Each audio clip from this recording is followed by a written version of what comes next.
নমস্কাৰ মৰমৰ ছাত্ৰ ছাত্ৰীসকল, তোমালোকক সকলোকে মোৰ ইউটিউব চেনেলটোলৈ স্বাগতম জনাইছোঁ। আজি মই তোমালোকক পঢ়াব গৈ আছোঁ পাঠ নম্বৰ 16, মোগলৰ ৰাজত্বকালত ভাৰতবৰ্ষ। ইয়াত চোৱা কি কৈছে, মোগলৰ ৰাজত্বকালৰ লগত তোমালোকে এই পাঠত পৰিচয় হ'বা। মোগল সাম্ৰাজ্যৰ ভৌগোলিক অৱস্থিতি আৰু সম্প্ৰসাৰণ সম্পৰ্কে জানিব পাৰিবা। মোগল ৰাজত্বকালৰ উল্লেখযোগ্য প্ৰশাসনিক ব্যৱস্থাৰ বিষয়ে জানিব পাৰিবা। মোগলৰ ভূমি নীতি, ৰাজহ ব্যৱস্থা আৰু মানজবাদাৰী প্ৰথাৰ বিষয়ে জানিব পাৰিবা। মোগল যুগৰ অৰ্থনৈতিক ব্যৱস্থাৰ বিষয়ে অৱগত হ'বা। তোমালোকে ইয়াৰ আগতেই পাঠত পাই আহিছা যে দিল্লীৰ চুলতানী যুগৰ শেষ ৰজাজন চুলতান ইব্ৰাহিম লোদী 1556 খ্ৰীষ্টাব্দত পানিপতৰ পথত যুদ্ধত পৰাভূত কৰি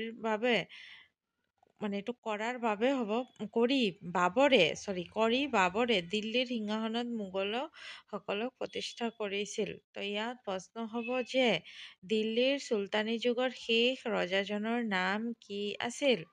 বুজি পাইছানে? ছাত্ৰ-ছাত্ৰীসকল, এই প্ৰশ্নটো কিন্তু তোমালোকে বহীত লিখি ল'বা, ঠিক আছে? যে দিল্লীৰ চুলতানী যুগৰ শেষ ৰজাজনৰ নাম কি আছিল?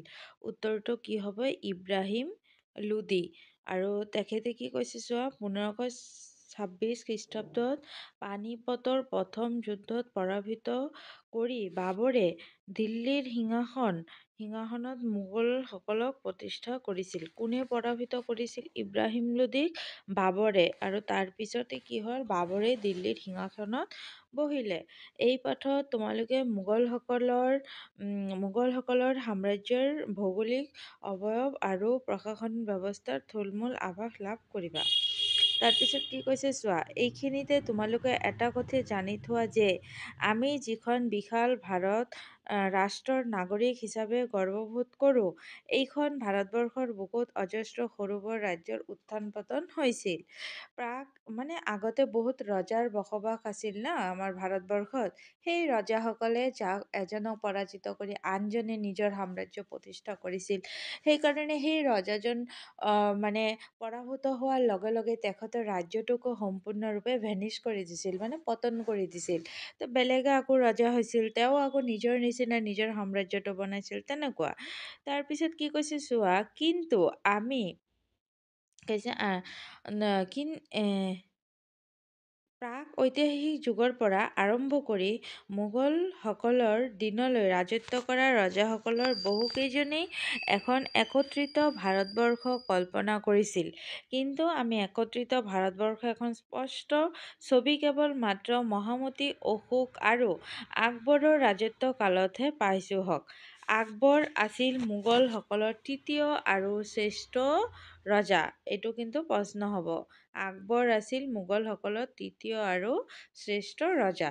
তো প্ৰশ্নটো হ'ব যে মোগলসকলৰ শ্ৰেষ্ঠ ৰজাজনৰ নাম কি? তেতিয়া তোমালোকে কি লিখিবা? আকবৰ লিখিবা।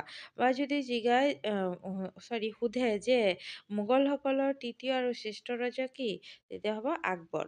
তাৰপিছত কি কৈছে, তোমালোকে তাজমহল দেখিছানে? ফতেহপুৰ চিক্ৰী, বুলন্দ দৰৱাজা, হুমায়ুনৰ সমাধি, আগ্ৰা ফোৰ্ট, মতি মছজিদ, দেৱান-ই-খাজ, দেৱান-ই-আম, পঞ্চমহল, এইবোৰ নাম শুনিছানে? নিশ্চয় শুনিছা। কিছুমানে দেখিছাও, তাজমহল বহুতে হয়তো দেখিছেও। তাৰপিছত পঞ্চমহলো বহুতে হয়তো দেখিছে। তো কৈছে এইবোৰ আমাৰ ভাৰতবৰ্ষৰ কীৰ্তিচিহ্ন। এইবোৰ বাৰু কেতিয়াও সাজি উলিওৱা হৈছিল। কৈছে এই কথাবোৰ জানিবৰ বাবে আমি আজিৰ পৰা প্ৰায় 490 বছৰ মান পাছলৈ উভতি যাব লাগিব। ওপৰত উল্লেখিত স্মৃতিচিহ্নসমূহৰ উপৰি বৰ্তমান ভাৰত আৰু পাকিস্তানৰ বহু ঠাইত জিলিকি থকা মোগল যুগৰ স্থাপত্য ভাস্কৰ্যসমূহ সেই যুগৰ ইতিহাসক যুগে যুগে বহন কৰি আহিছে। বিভিন্ন ঐতিহাসিক সমলসমূহৰ পৰা জনা যায় যে মোগলসকলে ভাৰতবৰ্ষৰ 1526 খ্ৰীষ্টাব্দৰ পৰা 1557 খ্ৰীষ্টাব্দলৈ সুদীৰ্ঘ 300 বছৰ ৰাজত্ব কৰিছিল। এইটো ইম্পৰ্টেণ্ট আছে। মোগলসকলে ভাৰতবৰ্ষত কিমান বছৰ ৰাজত্ব কৰিছিল? 300 বছৰ। কিমানৰ পৰা কিমান সময়লৈকে? 1526 খ্ৰীষ্টাব্দৰ পৰা 57 লৈকে। ঠিক আছে, এইখিনি সৰু সৰু প্ৰশ্নবিলাক তোমালোকে সদায় জানিবা। অৱশ্যে ১৭০৭ খ্ৰীষ্টাব্দত মোগল সম্ৰাট ঔৰংগজেবৰ মৃত্যুৰ পাছত, এতিয়া ঔৰংগজেবৰ মৃত্যু কেতিয়া হৈছিল? ১৭০৭ খ্ৰীষ্টাব্দত। শাসন দুৰ্বল হৈ পৰে। এই সময়ছোৱাত দক্ষিণ-পশ্চিম ভাৰতত মাৰাঠাসকলে আৰু উত্তৰ-পশ্চিম ভাৰতত শিখসকলে শক্তিশালী ৰূপত আত্মপ্ৰকাশ কৰিছিল। তেওঁলোকৰ পৰাক্ৰমৰ আগত ঔৰংগজেবৰ পাছত শাসকসকল নিষ্প্ৰভ হৈ পৰিছিল। সেয়ে ক'ব পাৰি যে প্ৰকৃততে মোগলসকলে ভাৰতবৰ্ষত বাবৰৰ পৰা ঔৰংগজেবলৈ অৰ্থাৎ ১৫৫৬ খ্ৰীষ্টাব্দৰ পৰা ১৭০৭ খ্ৰীষ্টাব্দত প্ৰায় ১৮১ বছৰ ৰাজত্ব কৰিছিল। আহাচোন এতিয়া আমি মোগলসকলৰ লগত পৰিচয় হওঁ। এতিয়া আমি মোগলৰ বিষয়ে জানিম। কাষৰ মানচিত্ৰখনলৈ মন কৰা। তোমালোকক এই মানচিত্ৰটোত মন কৰিব দিছে। ঠিক আছে? তো এতিয়া কৈছে চোৱা, ঔৰংগজেবৰ ৰাজত্বকালৰ আনুমানিক মানচিত্ৰ। এইটো ঔৰংগজেবৰ ৰাজত্বকালৰহে মানচিত্ৰ। কৈছে দিল্লীৰ ওচৰৰ পানিপত নামৰ ঠাইখিনিতে বাবৰে লোদী বংশৰ সম্ৰাট ইব্ৰাহিম লোদীক যুদ্ধত হেৰুৱাই দিল্লী হস্তগত কৰিছিল। কৈছে কি দিল্লীৰ ওচৰত পানিপত নামৰ ঠাইখিনি বাবৰে লোদী বংশৰ সম্ৰাট কোন আছিল? ইব্ৰাহিম লোদীক। ইব্ৰাহিম লোদীক যুদ্ধত হেৰুৱাই দিল্লী হস্তগত কৰিছিলে।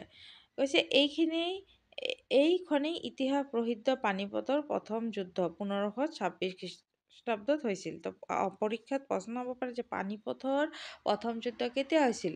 তেতিয়া তোমালোকে ক'বা ১৫২৬ খ্ৰীষ্টাব্দত। প্ৰথম যুদ্ধই ভাৰতত মোগল সাম্ৰাজ্যৰ ভেটি স্থাপন কৰিছিল। ভাৰতলৈ অহাৰ পূৰ্বে বাবৰে কাবুলত নিজ সাম্ৰাজ্য স্থাপন কৰিছিল। পানিপতৰ যুদ্ধৰ পাছত বাবৰে ১৫৫৭ খ্ৰীষ্টাব্দত খানুৱাৰ ৰণত মেৱাৰৰ ৰাণা সংগ্ৰাম সিংহক পৰাস্ত কৰি সমগ্ৰ মেৱাৰ দখল কৰে। ঠিক আছে? তো পানিপতৰ যুদ্ধৰ পাছত কোনে মেৱাৰ দখল কৰে? খানুৱাৰ ৰণত মেৱাৰৰ ৰাণা সংগ্ৰাম সিংহ। ঠিক আছে? সংগ্ৰাম সিংহক পৰাস্ত কৰি সমগ্ৰ মেৱাৰ দখল কৰে। ১৫২৯ খ্ৰীষ্টাব্দৰ ঘগৰাৰ যুদ্ধত বিহাৰত শাসন কৰা আফগানসকলক পৰাস্ত কৰি বিহাৰো দখল কৰে। এইদৰে বাবৰে বংগৰ পৰা গোৱালিয়ৰলৈকে সমগ্ৰ অঞ্চল জয় কৰি এক বিশাল ভূখণ্ড শাসন চলায়। এইখনেই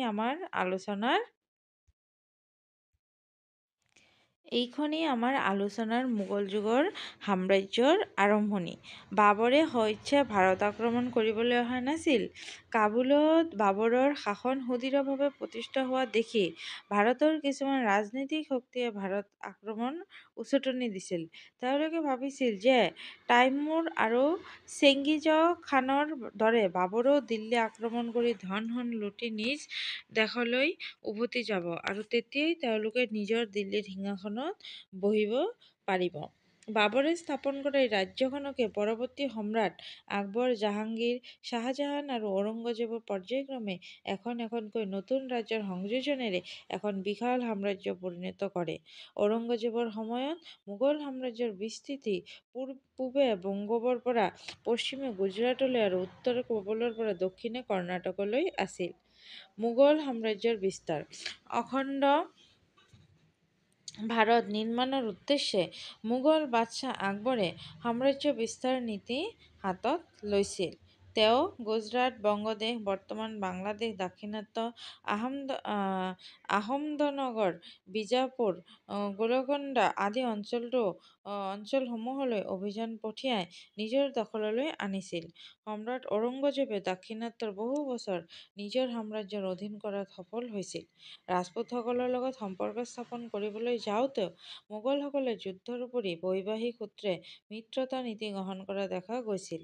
ৰাজ্যৰ বিস্তাৰ কৰিবলৈ যাওঁতে মাৰাঠা আৰু শিখসকলৰ লগতো বহুকেইখন সংঘৰ্ষত লিপ্ত হ'ব লগা হৈছিল। ঔৰংগজেবে আমাৰ অসম ৰাজ্যকো নিজৰ অধীন কৰিবলৈ বিচাৰিছিল। সেই উদ্দেশ্যে তেওঁ ১৬৬২ খ্ৰীষ্টাব্দত বংগৰ সুবেদাৰ মিৰ্জামলক অসমলৈ পঠাইছিল। কাক অসমলৈ পঠাইছিল? বংগৰ সুবেদাৰ মিৰ্জামলক অসমলৈ পঠাইছিল। এইটো তোমালোকে মাৰ্ক কৰি ৰাখিবা। বংগৰ সুবেদাৰ মিৰ্জামলক অসমলৈ পঠাইছিল। কোনে পঠাইছিল? ঔৰংগজেবে। কোনে পঠাইছিল? ঔৰংগজেবে। কিমান খ্ৰীষ্টাব্দত? 1662 খ্ৰীষ্টাব্দত।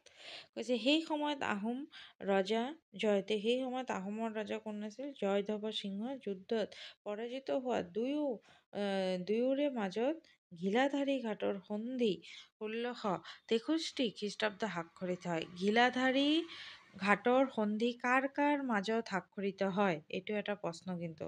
বংগৰ সুবেদাৰ মিৰ্জামুল্লা আৰু আমাৰ আহোম ৰজা জয়ধ্বজ সিংহ। মিৰ্জামুল্লা, বংগৰ সুবেদাৰ কোন? মিৰ্জুমলা আৰু জয়ধ্বজ সিংহৰ মাজত ঘিলাধাৰী ঘাটৰ সন্ধি স্বাক্ষৰিত হৈছিল। মনত থাকিব। সন্ধি মতে আহোমে মোগলৰ বশ্যতা স্বীকাৰ কৰে। এই চুক্তি উলংঘাৰ বাবে ঔৰংগজেবে পুনৰ ৰাম সিংহৰ নেতৃত্বত অসমলৈ অভিযান পঠাইছিল। কিন্তু 1671 খ্ৰীষ্টাব্দত শৰাইঘাটৰ ৰণত আহোম সেনাপতি লাচিত বৰফুকনৰ হাতত মোগল বাহিনী পৰাভূত হ'ল। এতিয়া মোগল বাহিনী কি হৈছে? আমাৰ আহোম সেনাপতিৰ হাতত পৰাভূত হৈ গ'ল। যিহেতু তোমালোকে লাচিতৰ যুদ্ধটো পাইছিলা নহয়, এৰাতিৰ ভিতৰত গড় নিৰ্মাণ কৰা, মনত পৰে? এনেকুৱা এটা লাচিতে নিজৰ তৰোৱালেৰে কি কৰিছিল? মোমায়েকক কাটি দিছিল, শিৰচ্ছেদ কৰিছিল। সেইটোৱেই আছিল এইটো ৰণ, শৰাইঘাটৰ ৰণ। নেক্সট কি কৈছে চোৱা।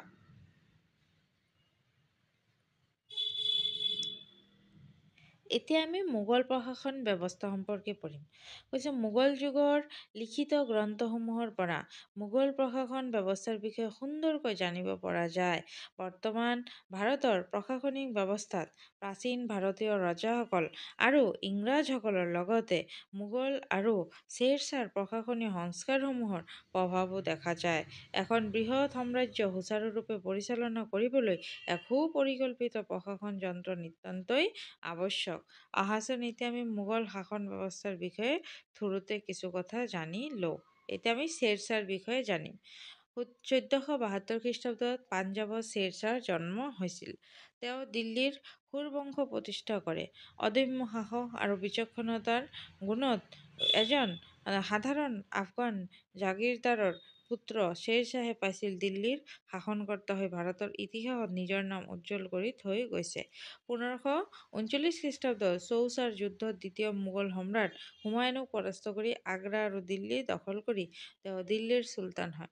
মাত্ৰ 5 বছৰ ৰাজত্ব কৰা শ্বেৰশ্বাহ ৰাজত্বকালত ভাৰতৰ ইতিহাসত এক যুগান্তকাৰী সময়। এইখিনি আছে শ্বেৰশ্বাহৰ বিষয়ে। তোমালোকে এইখিনি বাকীখিনি চোৱা। অলপ ইয়াত কৈছে যে বিশেষকৈ পুলিচ সেৱা প্ৰৱৰ্তন কৰা, বিষয়া নিয়োগ, ভূমিৰ পট্টা প্ৰদান, ৰূপৰ মুদ্ৰা ৰূপী প্ৰচলন, গ্ৰেণ্ড ট্ৰাংক ৰোড নিৰ্মাণ, ডাক ব্যৱস্থা, ঘোঁৰাৰ প্ৰয়োগ তেওঁৰ শাসনকালত অন্যতম কীৰ্তি। শ্বেৰশ্বাহৰ জীৱনী পঢ়ি তেওঁৰ বিষয়ে বিতংকৈ জানি ল'বা হওক। নেক্সট কি দিছে চোৱা। বাবৰে স্থাপন কৰা মোগল সাম্ৰাজ্যৰ ভেটি সুদৃঢ় কৰিছিল সম্ৰাট আকবৰে। প্ৰকৃততে মোগল শাসন ব্যৱস্থা আৰবীয়, পাৰ্চী আৰু স্থানীয় ভাৰতীয় শাসন ব্যৱস্থাৰ সংমিশ্ৰণ আছিল। মোগল সম্ৰাটসকল আছিল শাসনৰ সৰ্বময় শক্তি। তেওঁলোকৰ শাসন বিৰুদ্ধে প্ৰতিবাদ হ'ব নোৱাৰিছিল, বৰং বিদ্ৰোহহে হৈছিল।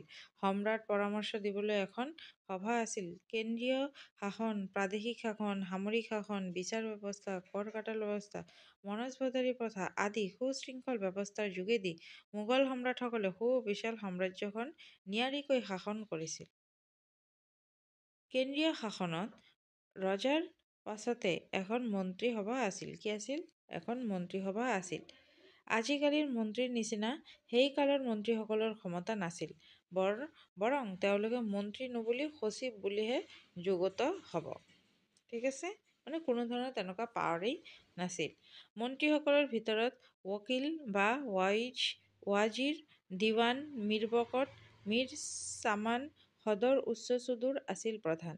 ৱাজিৰ আছিল সাম্ৰাজ্যৰ ৰাজহ বিভাগৰ মুৰব্বী বিষয়া।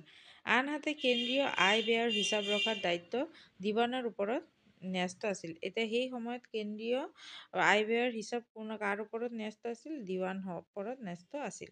সামৰিক বিভাগৰ মুখ্য বিষয়া আছিল মীৰ বকত। সামৰিক বিষয়ৰ মুখ্য বিষয়া কি বুলি কোৱা হৈছিল? মীৰ বকত। প্ৰাদেশিক শাসনৰ সুবিধাৰ বাবে আকবৰে সমগ্ৰ সাম্ৰাজ্যখনত 17টা চুবত ভাগ কৰিছিল। কেইটা চুবত? 17টা চুবত ভাগ কৰিছিল। প্ৰতিটো চুবাৰে শাসনভাৰ একোজন সুবেদাৰৰ অধীনত দিয়া হৈছিল। তেওঁক সহায় কৰিবলৈ দিৱান, ফৌজদাৰ, ফটোৱাল ইত্যাদি বিষয়াসকল আছিল। মোগল ৰাজত্বকালত সম্ৰাটে আছিল শাসন আৰু বিচাৰৰ কেন্দ্ৰ। বিচাৰ ব্যৱস্থাৰ কোৰাণৰ নীতি নিৰ্দেশনা মতে পৰিচালিত হৈছিল। গাঁও পৰ্যায়ত পঞ্চায়তে বাছি দিয়া লোকৰ দ্বাৰা বিচাৰ কাৰ্য সমাপন কৰা হৈছিল। সুবেদাৰসকলৰ বিচাৰৰ ক্ষমতা সীমিত আছিল বাবে যিকোনো বিচাৰ নিষ্পত্তিৰ বাবে সম্ৰাটৰ ওচৰলৈ পঠিয়াইছিল।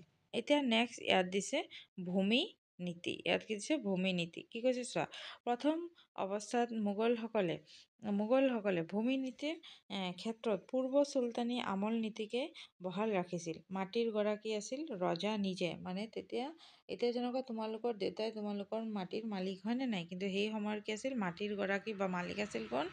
ৰজা নিজে। কিছুমান শৰ্ত সাপেক্ষে ৰজাই এই মাটিত কৃষকসকলক খেতি কৰিবলৈ অনুমতি দিছিল। কৃষকসকলৰ সতি সন্ততিয়ে উত্তৰাধিকাৰী সূত্ৰে এই মাটি ভোগ কৰিব পাৰিছিল।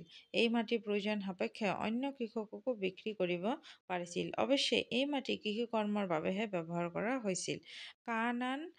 কানানগো নামৰ এক শ্ৰেণীৰ বিষয়াই এই মাটিবোৰৰ পৰা কৰ কাটল সংগ্ৰহ কৰিছিল। পাছলৈ এইসকল বিষয়া দুৰ্নীতিত লিপ্ত হোৱাৰ উমান পাই সম্ৰাট আকবৰে এওঁলোকৰ পৰিৱৰ্তে কাৰোৰী নামৰ এক শ্ৰেণীৰ নতুন বিষয়া নিযুক্ত দিছিল। আকবৰে তেওঁৰ ৱাজিৰ তোডৰমলৰ হতুৱাই সকলো আবাদী মাটি জৰীপ কৰোৱাইছিল। জৰীপৰ অন্তত মাটিবোৰৰ গুণানুসৰি 4 শ্ৰেণীত বিভক্ত কৰা হৈছিল। কেই শ্ৰেণীত বিভক্ত কৰা হৈছিল? মাটিসমূহক 4 শ্ৰেণীত বিভক্ত কৰোৱা হৈছিল। এই মাটিবোৰৰ কৰ নিৰূপণ ভিন্ন ভিন্ন আছিল। মাটিৰ গড় উৎপাদনৰ 1/3 কৰ হিচাপে আদায় কৰিছিল। তোডৰমলে এই কৰসমূহ 10 বছৰৰ বাবে নিৰ্ধাৰণ কৰিছিল। কৰসমূহ নগদ ধন নাইবা উৎপাদিত শস্যৰ পৰা সংগ্ৰহ কৰা হৈছিল। আকবৰৰ দিনত খেতিয়কসকলৰ উন্নতিৰ বাবে ৰাজভঁৰালৰ পৰা সহজ কিস্তিত আদায় দিব পৰা কিছুমান ঋণ আগবঢ়োৱাৰ ব্যৱস্থা কৰা হৈছিল। তদুপৰি অনাৱশ্যক বুলি ভবা কিছুমান কৰ সম্ৰাট আকবৰে উঠাই দিছিল। সমগ্ৰ ৰাজ্যতে কৰ সংগ্ৰহৰ বাবে 4টা পদ্ধতি আছিল। এইটো ভেৰি ইম্পৰ্টেণ্ট। ঠিক আছে, 4টা পদ্ধতি আছিল। এটা আছিল কি? 10 চাল বা 10 বছৰীয়া পদ্ধতি, এটা আছিল জাবতী, এটা আছে ঘালাবাক্সী আৰু এটা হৈছে নাচক বা কানিকট পদ্ধতি। তাৰপিছত প্ৰশ্নটো চোৱা, কি কৈছে? মোগলসকলে মাটিবোৰক 4 শ্ৰেণীত ভাগ কৰিছিল: পুলাজ, পাৰোটি, চাচ্চৰ আৰু বাঞ্জাৰ। ঠিক আছে, এনেকুৱাকে ভাগ কৰিছিল। নেক্সট আহিল মানজবদাৰী প্ৰথা। এতিয়া আমি মানজবদাৰী প্ৰথা সম্পৰ্কে পঢ়িম। মোগল প্ৰশাসনৰ এক উল্লেখযোগ্য ব্যৱস্থা হৈছে মানজবদাৰী প্ৰথা। মনসব হ'ল এটা আৰবী শব্দ আৰু ইয়াৰ অৰ্থ হ'ল পদ বা স্থান। সেয়ে মানজবদাৰী শব্দটোৰ পদ, মৰ্যাদা বা উপাধি বুজোৱা হৈছিল। ঠিক আছে, বুজি পাইছা? কৈছে ইতিহাসবিদসকলৰ মতে 1557 খ্ৰীষ্টাব্দত মহামতি আকবৰৰ মোগল শাসনৰ ব্যৱস্থাত এই প্ৰথাৰ প্ৰচলন কৰিছিল। সম্ভৱতঃ সামৰিক বাহিনী শক্তিশালী, পৰিকল্পিত আৰু নিয়মানুৱৰ্তী কৰাৰ উদ্দেশ্যে ইয়াৰ প্ৰৱৰ্তন কৰা হৈছিল। মানজবদাৰসকলে সামৰিক আৰু অসামৰিক দুয়ো ক্ষেত্ৰতে প্ৰয়োজন সাপেক্ষে সেৱা আগবঢ়াবলগীয়া হৈছিল। প্ৰয়োজন উল্লেখযোগ্য যে উত্তৰাধিকাৰ সূত্ৰে কোনো মানজবদাৰ হ'ব নোৱাৰিছিল। ঠিক আছে, মানজবদাৰসকলৰ নিয়োগ আৰু পদোন্নতি সম্পূৰ্ণৰূপে সম্ৰাট ইচ্ছা অনিচ্ছাৰ ওপৰত নিৰ্ভৰ কৰিছিল। পদমৰ্যাদা অনুসৰি মানজবদাৰসকলৰ পাৰিতোষিক নিৰ্দিষ্ট কৰা হৈছিল। এই পাৰিতোষিক নগদ ধনৰ পৰিৱৰ্তে জাগীৰ প্ৰদানৰ দ্বাৰা কৰা হৈছিল। এই জাগীৰৰ পৰা মানজবদাৰসকলে নিৰ্দিষ্ট পৰিমাণৰ পাৰিতোষিক ল'ব পাৰিছিল। এইখিনি হ'ল মানজবদাৰী প্ৰথা। ঠিক আছে, বুজি পাইছে ছাত্ৰ-ছাত্ৰীসকল? নেক্সট আহিল মোগলসকলৰ। কি কৈছে চোৱা, সম্ৰাট আকবৰে জাগীৰবোৰৰ উৎপাদন ক্ষমতা নিৰূপণ কৰি মানজবদাৰৰ পাৰিতোষিকৰ লগত সমতা স্থাপন ব্যৱস্থা লৈছিল। অৱশ্যে ঔৰংগজেবৰ দিনত এই সমতা নোহোৱা হৈছিল। যথেষ্ট সংখ্যক মানজবদাৰৰ সৃষ্টি হোৱাৰ ফলত জাগীৰৰ সংখ্যা কমি গৈছিল। ফলত মানজবদাৰসকলে পাবলগীয়া পাৰিতোষিক পোৱাত সমস্যাৰ উদ্ভৱ হৈছিল। বহুতো মানসবদৰে জাগিৰ লাভ কৰিবলৈ দীঘলীয়া সময় অপেক্ষা কৰিব লগা হৈছিল। অতিৰিক্ত কৰ আদায়ৰ বাবে কিছুমান মানসবদৰে কৃষকৰ পৰা অত্যাধিক কৰ আদায় কৰিছিল। সেয়ে ঔৰংগজেবৰ শাসনকালত কৃষকসকলে হাৰাশাস্তিৰ সন্মুখীন হ'ব লগা হৈছিল। নেক্সট হ'ল মোগল যুগৰ অৰ্থনৈতিক ব্যৱস্থা। এতিয়া কি কৈছে, মোগল যুগৰ অৰ্থনৈতিক ব্যৱস্থা কৃষি আৰু হস্তশিল্পৰ ওপৰত ভিত্তি কৰিছিল। কিহৰ ওপৰত? কৃষি আৰু হস্তশিল্পৰ ওপৰত ভিত্তি কৰি গঢ়ি উঠিছিল। সাম্ৰাজ্যৰ অৱস্থিতি বৃহৎ হোৱাৰ বাবে বিভিন্ন অঞ্চলত জলবায়ুৰ তাৰতম্য দেখা গৈছিল। মাটিৰ গুণাগুণ আৰু জলবায়ুৰ বাবে ঠায়ে ঠায়ে বিশেষ খেতিৰ পাৰ্থক্য আছিল। কিহৰ বাবে? মাটিৰ গুণাগুণ আৰু জলবায়ুৰ বাবে। উত্তৰ ভাৰতত নীল, গম, মছলা, বাৰ্লি, বজ্ৰাৰ খেতি আৰু দক্ষিণ ভাৰতত মূলতঃ কপাহৰ খেতি হৈছিল। দক্ষিণ ভাৰতত কিহৰ খেতি হৈছিল? কপাহৰ খেতি হৈছিল। আৰু উত্তৰ ভাৰতত নীল, গম, মছলা আৰু বাৰ্লি, বজ্ৰাৰ খেতি হৈছিল। এইবিলাক কিন্তু মনত ৰাখিবা, এইবিলাক শিকিবলগীয়া কথা। মোগল হস্তশিল্পৰ চাহিদা আছিল মন কৰিবলগীয়া। হস্তশিল্পজাত কাপোৰ, অলংকাৰ, বাচন বৰ্তনৰ বাবে বজাৰৰ ব্যৱস্থাৰো উন্নতি আছিল। মানে সেই যুগত হস্তশিল্প বহুত ভাল আছিল আৰু হস্তশিল্পৰ ব্যৱস্থাও বহুত ভাল আছিল, উন্নতি হৈছিল সেই সময়ত। মসৃণ কাপোৰৰ লগতে বংগ আৰু লাহোৰৰ চিল্কৰ কাপোৰৰো চাহিদা বৃদ্ধি পাইছিল। কি কাপোৰ? মসৃণ আৰু চিল্কৰ কাপোৰৰ চাহিদা বৃদ্ধি পাইছিল। প্ৰায় 181 বছৰ কাল শাসনৰ অন্তত 1707 খ্ৰীষ্টাব্দত ঔৰংগজেবৰ মৃত্যুৰ পাছৰ পৰা ক্ৰমাগতভাৱে মোগলসকলৰ শক্তি স্তিমিত হ'বলৈ ধৰে। পাছৰ কালৰ সম্ৰাটসকলৰ দুৰ্বলতা, ক্ষমতা কেন্দ্ৰিক আৰিয়াৰী সৈন্যবাহিনীৰ দুৰ্বলতা, শিখ আৰু মাৰাঠাসকলৰ উত্থানেও মোগলসকলৰ পতনৰ ক্ষেত্ৰত অৰিহণা যোগাইছিল। সৰ্বশেষত 1739 খ্ৰীষ্টাব্দত নাদিৰ শ্বাহৰ আক্ৰমণে মোগল সাম্ৰাজ্যৰ ভেটি কঁপাই থৈ গৈছিল বুলি ক'ব পৰা যায়। এইখিনি আছিল আমাৰ মোগলৰ সাম্ৰাজ্যৰ বিষয়ে। আৰু এতিয়া ছাত্ৰ ছাত্ৰীসকল, ইয়াত থকা প্ৰশ্ন উত্তৰখিনি মই তোমালোকক ধুনীয়াকৈ দি দিম। আৰু ভিতৰৰ পৰা কি কি প্ৰশ্ন হ'ব পাৰে সেইসমূহ মই পঢ়াই যোৱাৰ লগে লগে আণ্ডাৰলাইন কৰি গৈছোঁ। তোমালোকে নিজে প্ৰশ্নসমূহ লিখি ল'বা আৰু ভিডিঅ'টো অলপ লাহে লাহে চাই প্ৰশ্নসমূহ লিখিব পাৰিবা আৰু ইয়াত থকা কুৱেশ্যন এনচাৰবিলাকো লিখি ল'বা। ঠিক আছে? ভিডিঅ'টো যেতিয়া অন কৰিবা, খাতা আৰু কলম লৈ ল'বা। বহি কলমত তোমালোকে খুব ধুনীয়াকৈ লগে লগে লিখি যাবা আৰু পাঠটো অলপ বুজি ল'বা। তেতিয়াহ'লে পাৰিলে নিজে একবাৰ ৰিডিঙো দি ল'বা, তেতিয়াহ'লে আৰু ভাল পাৰিবা। ঠিক আছে? এতিয়াও বহুত ছাত্ৰ ছাত্ৰী দেখা যায় যে আমাৰ ভালদৰে ৰিডিঙো পঢ়িব নোৱাৰে। এইবিলাক কিন্তু তোমালোকে ঠিক কৰিবা, নিজে নিজে চেষ্টা কৰিবা। চেষ্টাৰ অসাধ্য একো নাই, চেষ্টা কৰিলে সকলো বস্তু পাৰিবা। ঠিক আছে?